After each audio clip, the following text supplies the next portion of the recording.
Seven sisters নিয়ে doctor ইউনূসের বক্তব্যে ভারতের আপত্তিকে অযৌক্তিক মনে করছেন বিশ্লেষকরা। এমনকি ভারতীয় বিশ্লেষকরা বলছেন, এ নিয়ে প্রতিবেশী দেশটির গণমাধ্যম ও কিছু বিশেষজ্ঞ অহেতুক বিতর্ক তৈরির চেষ্টা করছেন। তাদের মতে প্রফেসর ইউনূস মূলত ব্যবসা বাণিজ্য তথা কানেক্টিভিটি ইস্যুতে মন্তব্য করেছেন। প্রধান উপদেষ্টার কার্যালয়ও জানিয়েছে, সৎ উদ্দেশ্যেই এমন মন্তব্য করেছেন তিনি। 65% পর্যন্ত বিদ্যুৎ সাশ্রয়ী Hisense AC. Hisense making a strong pitch for the Dragon to increase its footprints in Bangladesh. গত কয়েকদিন ধরে চরম উত্তেজনা ভারতীয় গণমাধ্যমে। দাবি সেভেন সিস্টার্সকে ল্যান্ডলক বলে যে মন্তব্য করেছেন ডক্টর ইউনূস তা ভারতের সার্বভৌমত্বের জন্য হুমকি নাকি। কিন্তু আসলেই কি তাই? বেইজিং এ ব্যবসায়ীদের উদ্দেশ্যে দেয়া বক্তৃতায় মূলত এই অঞ্চলের কানেক্টিভিটি নিয়ে কথা বলছিলেন professor Yunus. Eastern part of India called Seven Sisters. They are landlocked country, landlocked region of India. They have no way to reach out to the ocean. We are the only guardian of the ocean. প্রশ্ন হলো, এমন বক্তব্য কি নতুন? জাপানের বিগবি পরিকল্পনা বা বাংলাদেশ, চীন, ভারত, মিয়ানমার BCIM করিডোরের যে আলাপ, তার সাথেও সম্পৃক্ত প্রতিবেশী দেশের এই 7 রাজ্য। তাই এর পেছনে অন্য কোনো উদ্দেশ্য না খোঁজার কথাই বলছেন নীতি নির্ধারকরা। অত্যন্ত সদুদ্দেশ্য প্রণোদিত কথাই তিনি বলেছেন। এটা হচ্ছে এখন যদি এর ব্যাখ্যা অন্যরকম দেওয়া হয়, আমরা তো সেই ব্যাখ্যা ঠেকাতে পারছি না। আমরা শুধু এটুকু বলতে পারবো যে আমরা কানেক্টিভিটি সকলের ইকুইটেবল বেনিফিটের জন্য আমরা দিতে আগ্রহী আছি। কেউ নেবেন তো ভালো, না নিলে নেবেন না।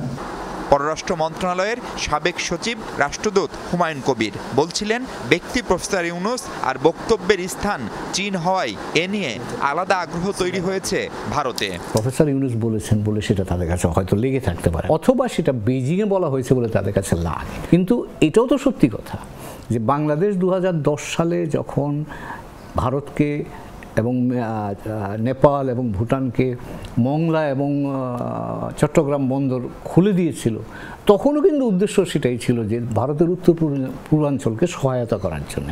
5 আগস্ট পরবর্তী ঢাকা দিল্লি সম্পর্কের টানাপোড়েনে বাড়তি মাত্রা যোগ করেছে প্রফেসর ইউনূসের চীন সফর। যদিও তার আলোচিত এই মন্তব্যকে নিরাপত্তার লেন্সে দেখা সঠিক হবে না বলে মনে করছেন ভারতের জিন্দাল গ্লোবাল ইউনিভার্সিটির অধ্যাপক শ্রীরাধা দত্ত। আমার ধারণা উনি he was talking about economic regional forum, যেটাতে এটা তো ঘটনা যে আমরা যেরকম ভাবে নর্থ বাংলাদেশ আমাদের ট্রানজিট দিয়েছে, আমাদের অ্যাক্সেস দিয়েছে, সেগুলো তো আমাদের সুবিধে হয়েছে। মানে নর্থ ইস্ট ইজ ল্যান্ডলকড, এটা তো নিয়ে কোনো সমালোচনা নেই, এটা ঘটনা।